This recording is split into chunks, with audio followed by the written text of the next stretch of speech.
welcome to episode 6 of the Isolation Station. I keep hitting this.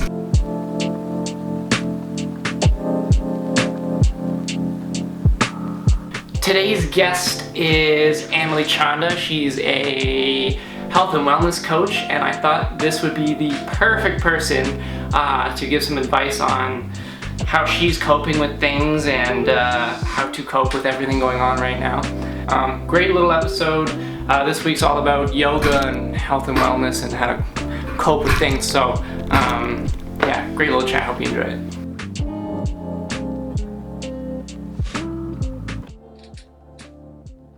Hey, how's it going? Hold on, it's a little glitchy there. Can you hear me?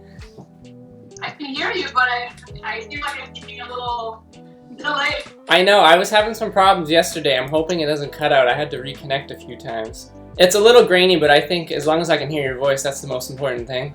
Some days are more challenging than others, but... Oh yeah, definitely. I've been trying to keep a routine, but it's hard sometimes, especially when you're home all day. Yeah, makes me feel bad. Yeah. Right? It's been some time since we talked. I know, it's not just been quite fun. I've been thinking about you a few times, but I can't believe this is April. I know. We had so many plans, and then this hit, and I was like, there's nothing we could do. We just have to... Ride it out. Ride it out, yeah. You keeping well? Yeah. Trying to keep as busy as I can. Obviously, I'm out of work, and all the weddings got pushed. But I'm trying to stay busy. So how have you been keeping up? Yeah, no, so I'm still working, so I'm obviously grateful for that. It was pretty easy for me to pivot that way because I've already had a lot of online clients. So my position, I didn't have to learn technology. It was just hey, let's meet up online. Hey, for those watching, would you mind letting them know what you do? Yeah, so I'm a wellness coach. So right now I help people be the healthiest version of themselves, and right now there's a lot of emotional health stuff happening. Typically I work a lot of also physical health and weight management and things like that. And right now for most people this is kind of put aside.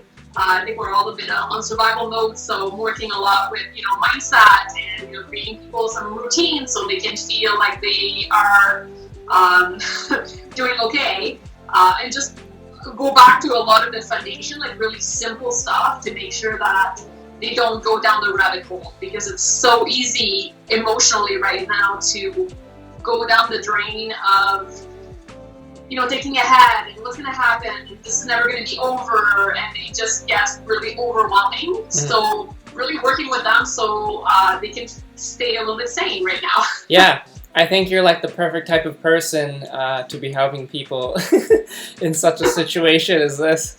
Yeah, it's been great that I can help. I really had to make sure that I was okay, because at first, the first few days, I was really struggling when the news came out that we needed to self-quarantine, and I got overwhelmed, and I'm okay, first priority is making sure that I'm okay, because I've a lot of people right now that need support, and I want to be there for them, and I cannot do that if I'm not okay. Mm-hmm. So I've been spending a lot of time on my yoga mat. I typically go to a lot of classes and be part of more the community setting.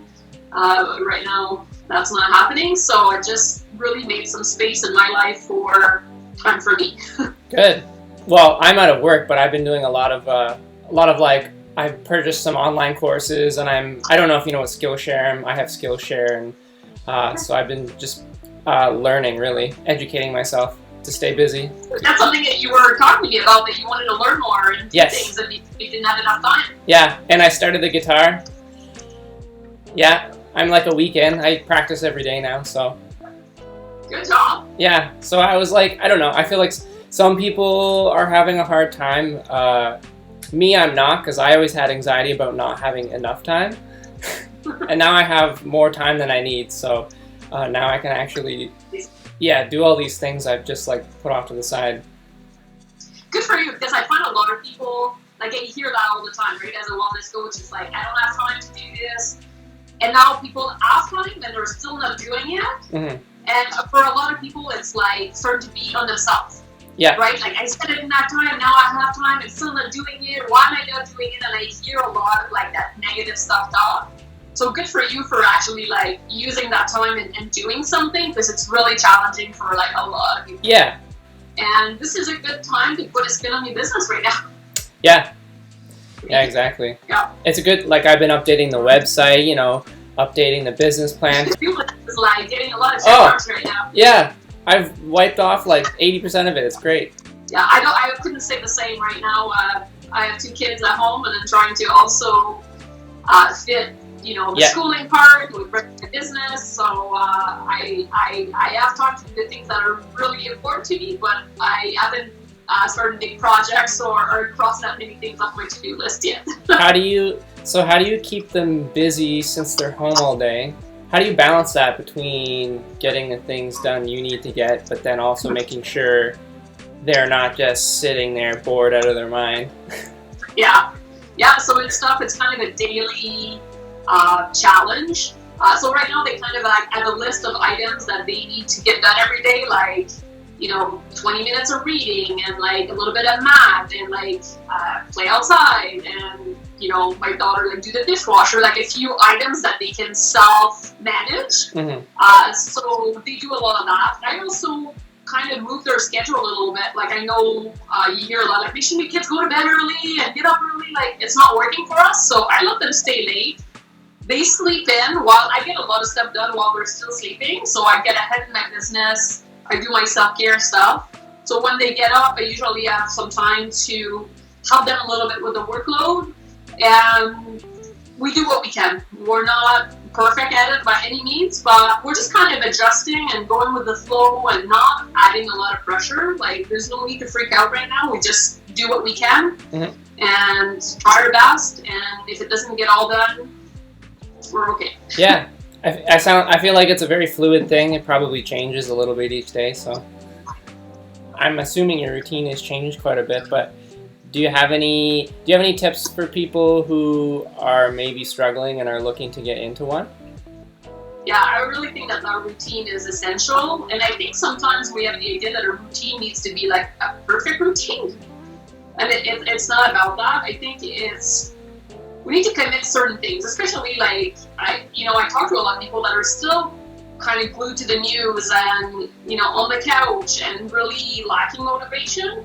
And I think that the only way to get feeling a little bit more normal is to find a bit of a routine, and more specifically, like a little bit of a self-care routine, like something that feels good for you.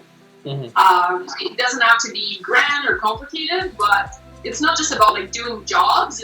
It's about like finding space for a little something for you. To me, like it's that time on my mat. Like I just love it. Some other people, it might just be time to watch a movie or time to read a book, or like just something that feels like really good to you. Mm-hmm. And also, like my main suggestion, like you need to spend some time outside. Like you need to get out of your house every single day. Like I think that's the base of your routine. Like if you've got that, like you're going to start to feel the shift. Mm-hmm. I mean, it's going to be hard because it's getting a lot nicer out. And I feel like some people may risk the fines because of it. We're kind of having this conversation because, like, you know me, like I'm super outdoorsy. Like I love the trails, I love camping, I love mountain biking.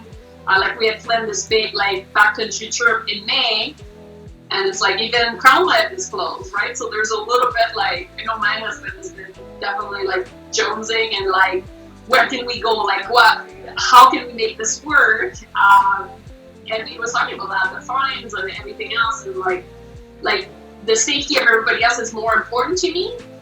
But there's also places like we have friends that have land, and we have like, so we're trying to find ways to feel like we're in nature without breaking rules, I guess. Mm-hmm.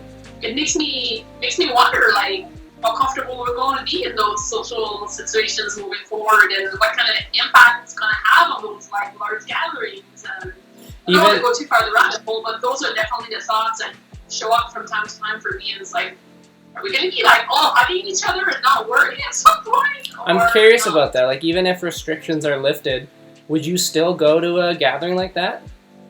A month from now? Couple months from now?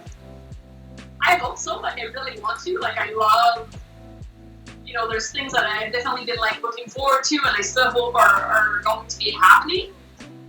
But it's not with that same sense of like safety and openness that was there before the pandemic started. Mm-hmm. I think it takes some time for us to, like, I think, right, like even now, like going to the grocery store and we're kind of all like looking at each other and like, are you okay? Like, there's a weird feeling about being with other people. So it's definitely not going to change overnight, even when the restrictions are lifted. I think there's going to be, hopefully not a lot of fears, but definitely some changes. Yeah, I think some cultural, like permanent cultural changes, I think, will happen. And I mean, we obviously needed to learn some stuff because, yes, like, this is not okay that we were not prepared. Like, no. Like, I like to think we're super advanced, but there's so many other countries that are doing way better than we are. Yeah, there's huge room for improvement. It is kind of sad, like, that although we knew was happening, like, it just was like, whoa.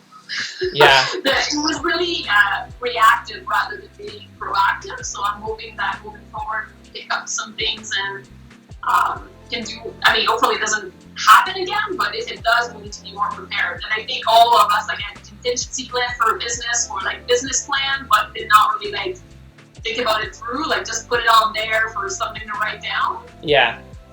But like, we need contingency, like we need to know what happens when stuff like this happens. Like, yeah. Big opportunity to learn, like, and learn in so many areas. Like, definitely I'm hoping science and policies and so much, but also about going back to basics, about being with our family, about not rushing so much. Like, I feel like I have been, this like yoga teacher, and I try to be as zen as I can, but like every night of the week I'm out with my kids doing an activity. I'm rushing from one place to the other, and we're all involved in so many things, and volunteering there, and showing up there, and meeting there. Like, I'm not sure that I need this space of life moving forward. Mm-hmm. Yeah, it's a bit of I'm gonna have to make some decisions. Yeah. I think it's made me realize, like, how much I miss quality time, just like spending time with people. All right, well, before we wrap things up, I'd like to get some advice from the guest, and then I have 2 questions from the guest before. Do you have any, like, general advice you want to give people? It could be anything, well-being, routine, like anything you'd like, really. I'm gonna keep it like super simple and just like remind yourself that you're okay. And if you feel anxious or overwhelmed, or if you feel like this is never going to be over, just remind yourself like you're okay. Mm-hmm. And I think if you can hang on to that idea and that thought, you can get through anything. One day at a time, 1 second at a time is all I can do. And exactly. It's all that's thing, and sticking to that has been like super helpful for like my well-being and sanity, because I know what I can do in this moment, and I'm not letting the future like take a hold of that. So yeah, I guess it means being present, right? When you remind yourself you're okay, like you're this second, like everybody's alive, or I have a roof over my head, I have like food in my fridge, I'm okay. Yeah, don't fixate on the future too much. Yeah. Yeah. All right, so I have 2 questions from Reagan.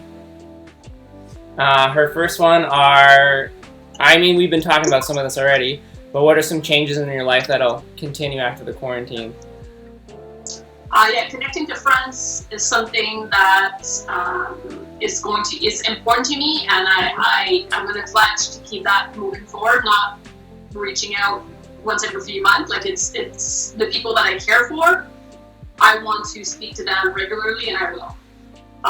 And then I think back just to the busyness.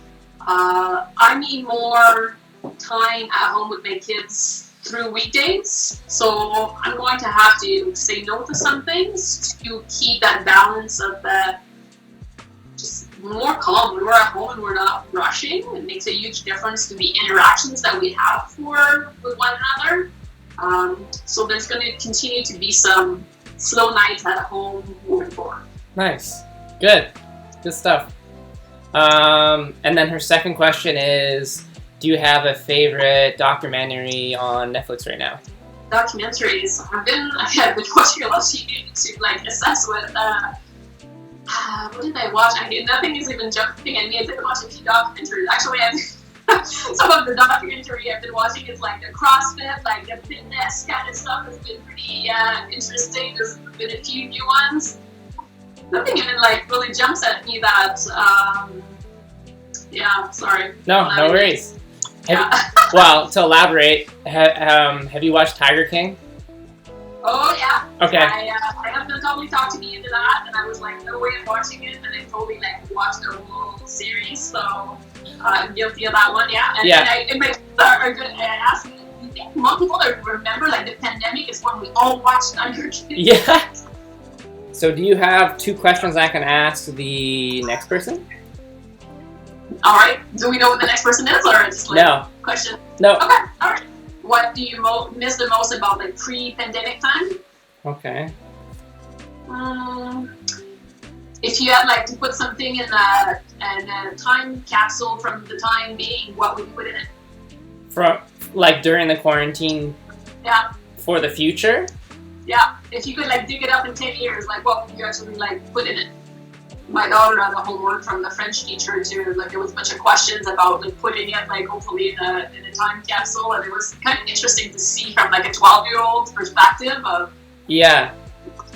like what she's taking away from like what's happening. It was like I think we should all be doing it and writing things down, but it'd be very cool to be able to put an item or something and be able to ponder on it 10 years from now. Yeah. Did you wanted to chat as well, did you? Or do you want to do that another day? Yeah, let me see. Yeah, I still have some time. Okay. I just want to go chat. Yeah, I'll end the recording and then we can have a chat about business stuff. Yeah. All right, well, have a fake goodbye. All right.